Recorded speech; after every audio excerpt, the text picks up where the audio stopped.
أحزان قلبي لا تزول حتى أبشر بالقبول. أحزان قلبي لا تزول حتى أبشر. بسم الله الرحمن الرحيم. الحمد لله رب العالمين، والعاقبة للمتقين ولا عدوان إلا على الظالمين، وأشهد أن لا إله إلا الله وحده لا شريك له، وأشهد أن محمدا عبده ورسوله صلى الله عليه وسلم وعلى آله وصحبه أجمعين. أما بعد، فالسلام عليكم ورحمة الله وبركاته. Chers frères et sœurs en islam, toutes les louanges appartiennent à Allah subhanahu wa ta'ala, le tout miséricordieux, le très miséricordieux. Que sa paix et son salut et sa miséricorde soient accordés au sceau des prophètes Muhammad sallallahu alayhi wa sallam, sur toute sa famille, sur ses nobles compagnons et sur tous les musulmans jusqu'au jour de la résurrection. Chers frères et sœurs en islam, on était en train de parler des interdits d'Allah subhanahu wa ta'ala. Et quand nous parlons d'interdits, ce sont ces péchés-là dont Allah subhanahu wa ta'ala a prévu des sanctions données, des sentences données, des punitions données. Et que ce soit à travers certains versets du Coran ou que ce soit dans certains, dans certains hadiths authentiques du prophète alayhi salatu wassalam. Nous avons défini ce que c'est que al-hudud, qui veut dire interdit, et quelle est la place de ces interdits-là dans le Saint-Coran, quelle est la sagesse qu'Allah subhanahu wa ta'ala exprime à travers ces interdits et à travers les sanctions qu'il a mises en place. Aujourd'hui, par la grâce d'Allah subhanahu wa ta'ala, nous allons parler de l'intersection, ash-shafa'a. C'est-à-dire, est-ce que pendant l'exécution de ces sentences dues à ces interdits-là, quelqu'un peut intervenir pour demander à ce qu'on ne fasse pas ou à ce que on ne fasse pas exécuter cette sentence ou cette punition-là. Je prends un exemple banal. Quelqu'un a volé et toutes les conditions sont réunies pour qu'on puisse couper sa main. Est-ce qu'une personne peut intervenir, que ce soit chez le chef religieux ou soit chez l'imam, pour demander à ce qu'on ne fasse pas exécuter cette sentence-là? C'est ce que nous appelons al-shafa'a, l'intersection. Notre alpha dit, notre ulama dit, wujubu iqamati hududi wa tahrimu ash-shafa'ati fiha.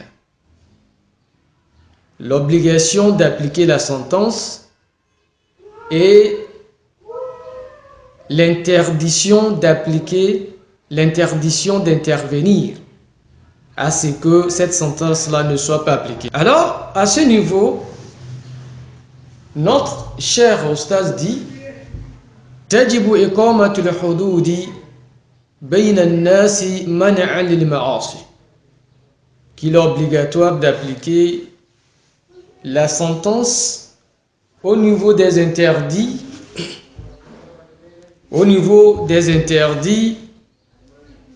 Pourquoi? Pour décourager les gens à s'aventurer dans les péchés.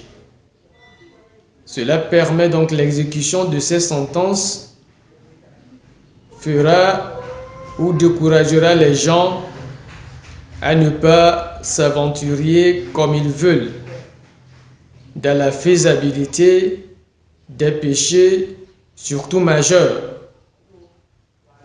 Et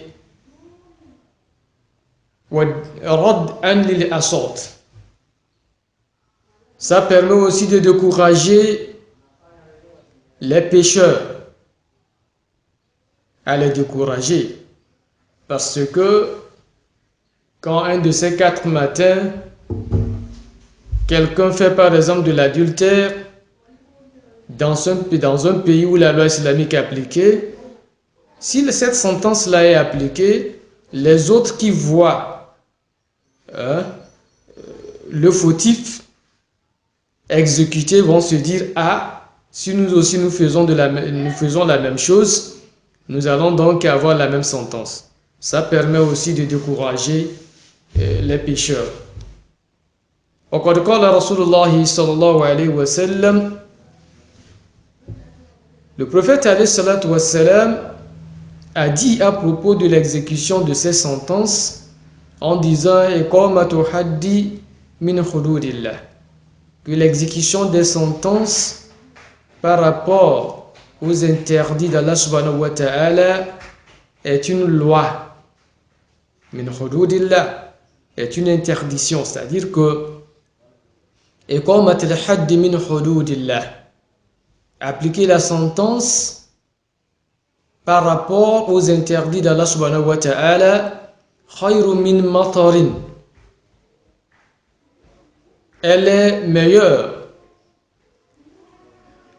à 40 jours de pluie dans une localité ou dans un pays. C'est-à-dire que avoir 40 jours de pluie ou 40 nuits de pluie successives,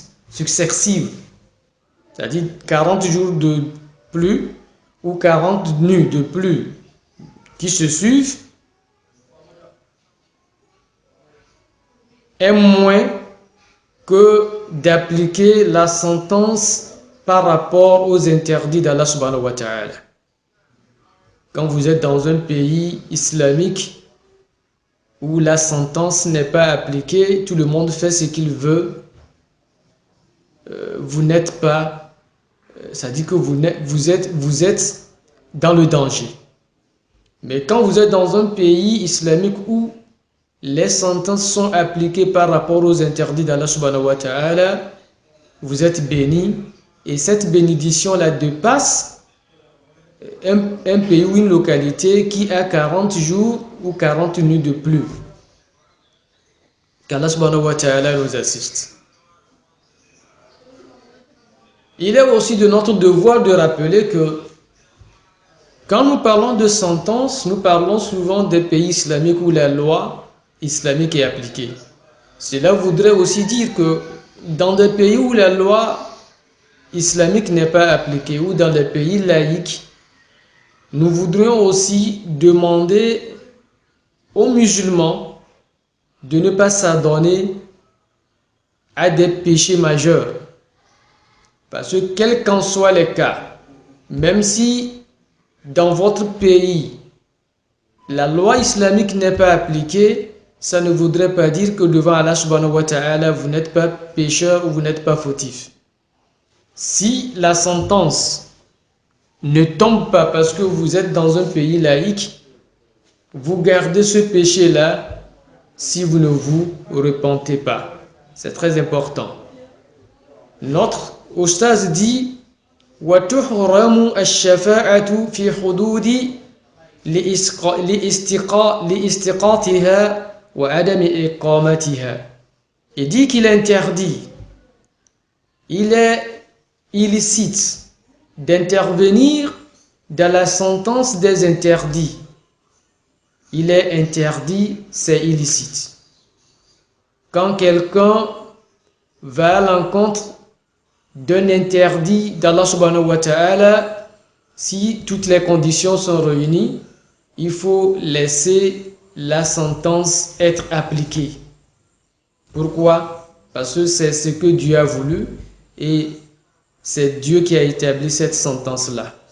Et donc, que l'imam ou le chef religieux ne mette pas les relations personnelles dans l'exécution des sentences d'Allah subhanahu wa ta'ala. C'est interdit. إذا بلغت الإمام وثبت عنده كما يحرم على ولي الأمر قبول الشفاعة في ذلك. Si nous parlons de ne pas intervenir pour que la sentence ne soit pas appliquée, notre cher Oustaz nous dit cela peut être possible avant que l'affaire n'arrive chez l'imam ou le chef religieux. Je donne un exemple. On a arrêté quelqu'un qui a volé. Ce qu'il a volé et les conditions et les autres conditions sont réunies pour que la sentence soit appliquée. C'est-à-dire couper sa main. Maintenant, celui chez qui il a volé ou celui à qui appartient ce qu'on a volé, s'ils s'attendent entre eux et avant que l'affaire n'arrive chez l'imam ou chez le chef religieux, il n'y a pas de problème. Ils vont se comprendre. Peut-être celui qui a volé va rembourser ce qu'il a volé ou ils vont s'entendre entre eux. Si l'affaire n'arrive pas chez le chef ou chez l'imam, il n'y a pas de souci. Là, on ne parle plus d'intersection, on ne parle plus qu'on a interdit l'exécution de la sentence. Mais une fois qu'ils ne se sont pas compris et qu'ils amènent l'affaire chez l'imam ou le chef religieux, si c'est dans un pays où la loi islamique est appliquée, on applique en même temps la sentence. Parce que quoi? L'affaire est déjà arrivée chez le chef religieux ou chez l'imam. Donc le prophète alayhi salatu wassalam a interdit qu'on intervienne ou qu'on intercède pour celui à qui la sentence ou celui à qui l'affaire est déjà sur la table du chef ou de l'imam. Ils peuvent le faire, s'arranger avant, mais une fois que l'affaire est déjà arrivée chez l'imam et que toutes les conditions sont réunies par rapport à cette sentence-là, il est interdit, il est illicite d'intervenir pour que la sentence ne soit pas appliquée. Le prophète alayhi salatu wassalam dit dans un de ses hadiths: Man halat shafa'atuhu duna hadd min hududillah faqad dadda Allah fi amri. Que celui à qui la sentence est rendue licite, la sentence est rendue licite, man halat shafa'atuhu duna hadd min hududillah faqad dadda Allah fi amrihi. Que celui-là qui intervient pour que la sentence d'Allah subhanahu wa ta'ala ne soit pas appliquée sur un fautif, le prophète alayhi salatu wassalam dit que cette personne-là est allée à l'encontre de la loi d'Allah subhanahu wa ta'ala. C'est comme si Allah subhanahu wa ta'ala dit à gauche, lui est venu dire à droite. Parce qu'Allah subhanahu wa ta'ala a dit, si quelqu'un fait tel péché, voilà la sentence. Maintenant, le péché est là. La sentence à appliquer est là. Quelqu'un qui intervient et annule cette sentence-là, le prophète alayhi salatu wassalam dit que la personne est partie, est allée à l'encontre. La personne est allée contre la loi d'Allah subhanahu wa ta'ala. Le prophète alayhi salatu wassalam, en son temps, une affaire de vol s'est posée. Et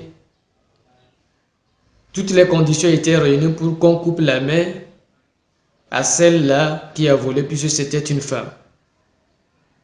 Et les Sahaba voulaient intervenir pour que la femme ne soit pas exécutée, que sa main ne soit pas coupée. Et ils sont allés voir Osama ben Zayd. Parce que Osama ben Zayd s'entendait très bien avec le prophète. Et ils ont demandé à Osama ben Zayd d'aller voir le prophète pour que la sentence puisse être annulée.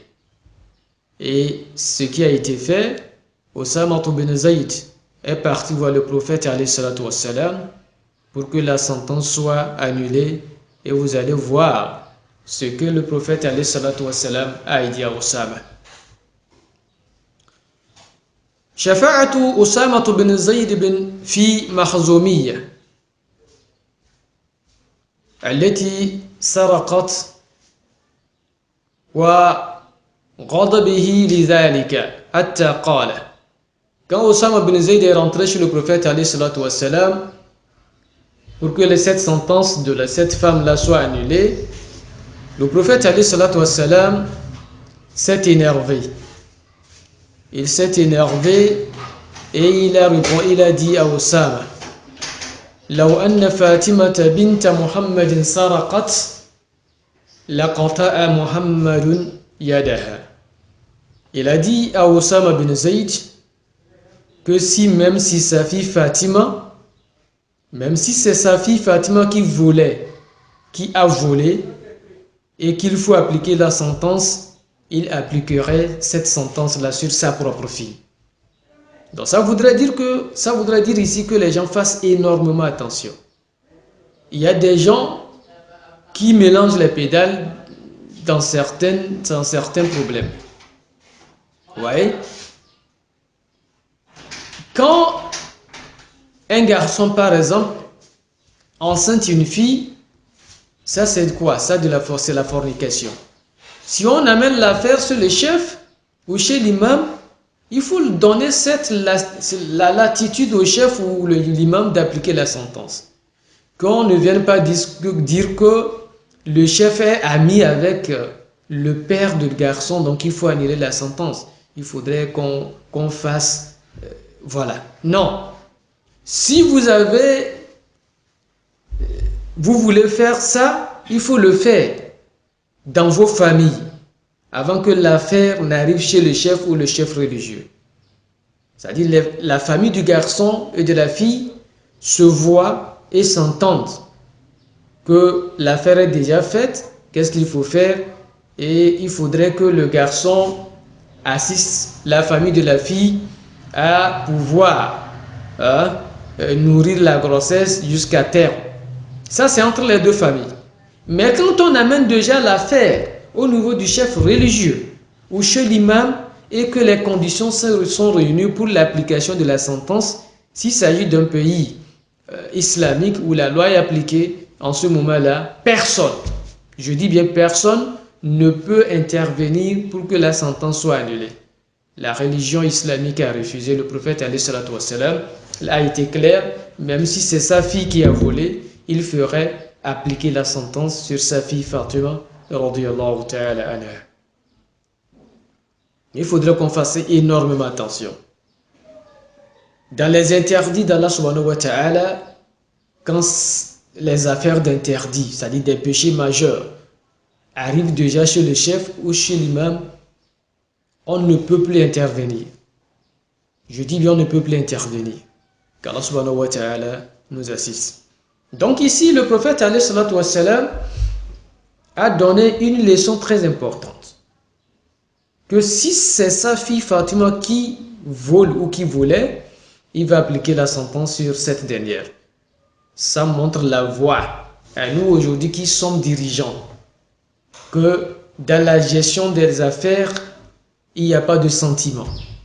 Il ne faut pas privilégier certaines personnes, non. Avant l'arrivée même de l'islam, c'est ce qui s'est passé. Avant l'arrivée de l'islam, la loi est appliquée sur les faibles. La loi, elle est appliquée sur les faibles. C'est-à-dire quand c'est un chef religieux, un chef de tribu, qui va à l'encontre des lois que eux-mêmes ils ont mises en place, on ne dit rien. On ne dit rien. Mais quand il s'agit d'une personne de la basse classe, c'est en ce moment-là qu'on se rappelle des articles et des lois qu'on a établies. Ça, il faut faire énormément attention. Avant l'islam, c'est ce qui s'est passé, ce qui se passait. Aujourd'hui, vous allez voir que dans nos pays, c'est ce qui se passe. Quand c'est un cadre qui vole de l'argent, il n'y a pas de problème. On l'oublie du tout, on l'oublie. Mais quand c'est Une personne de la basse classe qui n'a personne, c'est au moment qu'on se souvient qu'on a des prisons pour les voleurs. Donc la loi, elle est là pour tout le monde. Je dis bien la loi, elle est là pour tout le monde. Donc l'islam est venu bannir ça. L'islam est venu mettre l'équilibre entre les gens. Quand il s'agit des interdits d'Allah subhanahu wa ta'ala, on ne regarde pas si vous êtes tel ou tel. On applique la loi si l'affaire est déjà arrivée au niveau de l'imam ou au niveau du chef religieux. وأما العفو عن الحد قبل أن يبلغ الإمام فجائز. Notre cher ouléma nous dit, mais quand les deux parties s'entendent avant que l'affaire n'arrive chez l'imam et qu'ils se pardonnent, là il n'y a pas de problème. Cela n'est pas interdit. Je l'ai dit tout à l'heure. On a volé chez toi, tu as arrêté le voleur et la famille du voleur est venue chez toi, vous vous êtes parlé, vous vous êtes compris. Donc l'affaire, elle est close. L'imam ne sait même pas que quelque chose s'est passé. Le chef religieux ne sait même pas que quelque chose s'est passé. Là, vous vous êtes compris, vous êtes pardonné, il n'y a pas de souci. Ça, ce n'est pas interdit. Mais du moment où, toi à qui appartient la chose volée, tu viens porter plainte chez le chef religieux ou chez l'imam, les enquêtes sont menées et que les conditions sont réunies à ce qu'on exécute la sentence, c'est fini. Personne ne peut intervenir en ce moment précis pour dire qu'il pardonne, même le propriétaire de la chose. Si l'affaire est déjà chez l'imam, celui à qui appartient la chose volée ne peut pas se lever devant l'imam et dire bon, l'imam c'est moi qui ai amené l'affaire chez toi, maintenant je la retire, j'ai pardonné. Non, on exécute la sentence. Il fallait le faire avant d'amener l'affaire chez l'imam. C'est très important.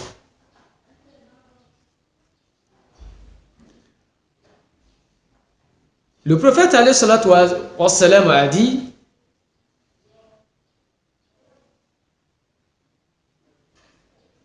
que فهلا قبل أن تأتيني به تركته. Il a dit, si vous vous pardonnez, vous vous comprenez, avant que l'affaire n'arrive chez lui, il s'agit du prophète alayhi salatu wa salam, c'est fini. L'affaire elle est close. Mais quand vous ne vous comprenez pas que vous l'amenez l'affaire chez lui, le prophète sallallahu alayhi wa sallam, la sentence va être exécutée. Donc il a dit à Osama bin Zayd, qui est intervenu pour qu'on pardonne, qu'on laisse tomber la sentence de la femme al-Makhzoumiya qui a volé. Le prophète dit, si le propriétaire de ce qu'elle a volé l'avait pardonné, il n'y a pas de souci. Mais du moment où l'affaire est arrivée chez le prophète alayhi salatu wa salam, donc la sentence va être exécutée et c'est ce qui fut fait. Notre cher Oustaz nous dit Man yuqimul haddi wa makana iqamatihi, qui est censé appliquer la sentence quand il s'agit des interdits et où est-ce qu'il faut appliquer ces sentences-là. Allazi yuqimul haddu huwa al-imam wa na'ibuhu, que celui qui est censé exécuter la sentence quand il s'agit des interdits d'Allah subhanahu wa ta'ala, la première personne c'est l'imam. Si l'imam n'est pas là, ça sera donc le vice-imam. Le vice-imam, l'agent de l'imam. Ça sera aussi le chef religieux. Si le chef religieux n'est pas là, son second, c'est-à-dire son adjoint. C'est les personnes indiquées à faire appliquer la sentence. Toi-même, tu ne peux pas arrêter un voleur chez toi et couper la main du voleur. Non. Tu ne peux pas arrêter quelqu'un en train de faire l'adultère avec ta femme et couper la tête en même temps de la personne. Non. Les sentences là, il y a des personnes indiquées pour appliquer ces sentences là. Si tu arrêtes le voleur chez toi et que tu le coupes la main, dans la loi islamique, on doit couper toi aussi ta main. Pourquoi? Parce que rien ne prouve que ce que la personne a volé atteint le seuil et les conditions sont réunies pour qu'on puisse couper sa main. Et ce n'est pas à toi de le faire. Donc, c'est là qu'il faut comprendre que l'islam a des principes qu'il faut suivre. Je l'ai dit une fois ici, et quand vous comprenez ça, vous allez constater qu'on ne peut même pas égorger un non-musulman à cause de la différence de foi. De la différence de foi. Vous voyez? Qu'Allah subhanahu wa ta'ala nous assiste. Le prophète alayhi salatu wassalam a été clair là-dessus. Et donc, ceux-là qui ont censé appliquer cette sentence, je l'ai dit tantôt, c'est l'imam ou son vice. Son vice, parce que le prophète alayhi salatu wassalam, kana yuqimu al-hududa fi hayatihi, que le prophète alayhi salatu wassalam était la personne indiquée en son temps à appliquer les sentences. Thumma khulafa'uhu min ba'dihi. Après le prophète sallallahu alayhi wa sallam, Abu Bakr en son temps, c'est lui qui appliquait les sentences. Omar en son temps le faisait. Uthman en son temps l'a fait. Et Ali ibn Abi Talib en son temps aussi l'avait fait. Donc, ce sont eux les imams après le prophète alayhi wa sallam.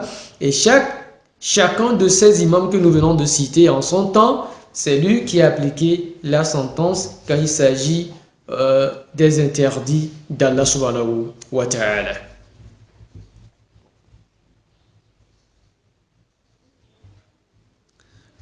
Il ajoute وَقَدْ وَكَّلَ النَّبِيُّ صلى الله عليه وسلم مَنْ يُقِيمُ الْحَدَّ نِيَابَةً عَنْهُ. Que au temps du prophète alayhi salatu wassalam, il a aussi donné la procuration à quelqu'un d'aller exécuter une sentence. Je dis bien la procuration. C'est-à-dire il a donné la voie libre à quelqu'un parmi les sahaba d'aller exécuter une sentence. Il s'agissait de quelle sentence? فقال وَاغْضِ يَا أُنَيْسِ إِلَى امْرَأَةٍ هَذَا فَإِنِ اعْتَرَفَتْ فَارْجُمُهَا. Il s'agit d'une femme qui a été arrêtée d'adultère. Toutes les conditions étaient réunies et l'affaire est arrivée chez le prophète alayhi salatu wassalam. Le prophète alayhi salatu wassalam a envoyé le sahaba qu'on appelle Unais d'aller voir cette femme-là, d'aller chez la femme. Si la femme reconnaît avoir fait l'adultère, qu'on la lapidie jusqu'à la mort. Et ce qui a été fait, quand Unais a été chez la femme, on a interrogé la femme, elle a reconnu qu'elle a fait l'adultère et on l'a lapidée jusqu'à mort. Ils disent qu'en réalité, l'obligation de l'application de la sentence est pour l'imam. Mais quand l'imam est empêché, il peut faire la procuration à quelqu'un d'autre pour aller exécuter cette sentence. Et ce qui est la sagesse qui existe dans l'application de cette sentence par l'imam, c'est que quand c'est l'imam qui exécute la sentence, la famille de l'exécuté ne peut pas se soulever contre qui que ce soit. On dira que c'est l'imam. Mais quand c'est une tierce personne qui exécute la sentence, la famille de celui à qui on a exécuté la sentence peuvent peut-être vouloir faire mal à cette personne-là. Ils diront que qui t'a appelé là-bas? C'est toi l'imam? C'est toi le chef? Il dira on m'a demandé de faire et tu ne peux pas refuser. Voilà, on peut dire, la famille de l'exécuté peut dire ça. Mais quand il s'agit de l'imam lui-même, vous voyez, qui exécute la sentence, on sait que c'est l'imam qui a fait ça et personne ne peut être soulevé contre la décision ou l'acte de l'imam. Et si c'est quelqu'un qui doit aussi le faire, la personne doit être là avec la procuration de l'imam. On sent qu'il agit au nom de l'imam et en ce moment-là, il n'y aura pas de problème après l'exécution de cette sentence-là. Maintenant, à quel endroit il faut le faire? On dit yuqamu al-haddu fi hayyi makan, ghayr masjid. Quand on applique ces sentences-là à n'importe quel endroit, sauf dans la mosquée. Vous pouvez couper la main d'un voleur, vous pouvez faire n'importe où sauf la mosquée. Vous voulez exécuter celle-là qui a fait l'adultère, il n'y a pas de problème, vous pouvez le faire, mais que cela ne soit pas dans la mosquée. Et deux jeunes garçons ont fait la fornication, on veut les fouetter, les 100 coups de fouet. Ça peut être quelque part où on va regrouper les gens, rassembler les gens, mais que cela ne soit pas dans la mosquée. Notre oustaz explique que le prophète sallallahu alayhi wa sallam a interdit fil masjid, a interdit d'exécuter les sentences dans les mosquées, wa an tushhada fihi al-ash'ar, qu'on rassemble les gens, an tuqama fihi al-hudud, rassembler les gens avant d'exécuter telle ou telle personne. Ça permet à tous les musulmans de voir à vue d'œil ce qui se passe, et cela découragerait certaines personnes qui auront envie de s'aventurer dans les mêmes péchés ou dans les mêmes désaventures. Pourquoi on ne le fait pas dans les mosquées? Notre oustaz nous dit que c'est pour au moins protéger les mosquées. Imaginez qu'on exécute, qu'on coupe la main d'un voleur dans la mosquée. Regardez le sang qui va couler. Ça va salir la mosquée. Voilà. وجاء في بعض الروايات في قصة رجم ماعز فأخرج إلى حرة فرجم. Il est rapporté que quand Maïs a fait l'adultère, pour l'exécuter, on a donc ils sont sortis au-delà de la ville. Et ça voudrait dire que ce n'est pas dans la mosquée. Ils sont sortis au-delà de la ville pour donc exécuter cette sentence-là. Vous vous rappelez, la femme que les Sahaba ont exécutée, que les Sahaba ont lapidée, quand ils ont commencé par lapider la femme, ils ont utilisé de gros cailloux, et le prophète alayhi salatu wa sallam les a reproché ça. Pourquoi vous utilisez les gros cailloux? Et quand la femme a eu peur et a commencé par courir, ils l'ont suivi et l'ont exterminé. Le prophète alayhi salatu wa sallam leur a dit, quand elle a commencé par fuir, il fallait la laisser, parce que c'est elle-même qui s'est amenée auprès du prophète alayhi salatu wa sallam pour déclarer qu'elle a fait l'adultère. Le prophète a fait tout ce qu'il pouvait pour décourager cette femme-là à ce qu'elle retourne chez elle et qu'elle se repentisse. Parce qu'en réalité, les sentences sont là. Mais ce qu'Allah subhanahu wa ta'ala veut par rapport à ses serviteurs, c'est de se repentir. Et il ne sert à rien de venir voir l'imam dire que j'ai forniqué, j'ai fait tel et que je veux qu'on exécute la sentence sur moi. Non. Vous avez une famille à nourrir. Quand vous faites ça, qui va subvenir aux besoins de votre famille? L'essentiel, c'est-à-dire l'acte est déjà fait, il faut se repentir. C'est ce qu'Allah subhanahu wa ta'ala veut de ses serviteurs. Nous ne sommes pas dans d'autres fois, par exemple à l'église où il faut aller se confesser chez le pasteur. Non. C'est entre toi et ton Dieu, Allah subhanahu wa ta'ala. Tu te repentis de façon sincère et on n'en parle plus. C'est mieux que de s'introduire auprès de l'imam ou du chef religieux pour qu'on puisse faire exécuter la sentence sur toi. Mais si jamais l'affaire arrivait chez l'imam ou chez le chef religieux, c'est vrai qu'il faut appliquer la sentence et que personne ne vienne intervenir pour que la sentence puisse être annulée. Je précise que la femme dont le prophète alayhi salatu wa sallam a tenté de décourager, c'est elle-même qui s'est introduite chez le prophète. C'est elle-même qui est venue dire qu'elle a fait l'adultère. Vous voyez? Donc c'est pourquoi le prophète a essayé de la décourager pour qu'elle reparte à la maison et se repentir. Mais la foi de la femme était énorme. Elle savait ce qu'est un péché. Donc elle est revenue après pour que la sentence puisse être appliquée. Voilà de façon résumée ce que nous pouvons dire ici par rapport à ce que nous appelons les interdits. Et Inch'Allah, la semaine prochaine, nous allons voir le premier interdit qui est l'adultère ou la fornication, quelles sont les sentences réservées à ceux-là qui font la fornication et à ceux-là qui font l'adultère. Jusque-là, portons-nous bien. Allahumma rabbana taqabbal minna innaka antas samiul alim wa tub alayna ya maulana innaka antat tawwabur rahim wa hadina ila al-haqqi wa ila tariqin mustaqim wa sallallahu ala nabiyyina Muhammadin wa ala alihi wa sahbihi ajma'in. Wassalamu alaykum wa rahmatullahi wa barakatuh.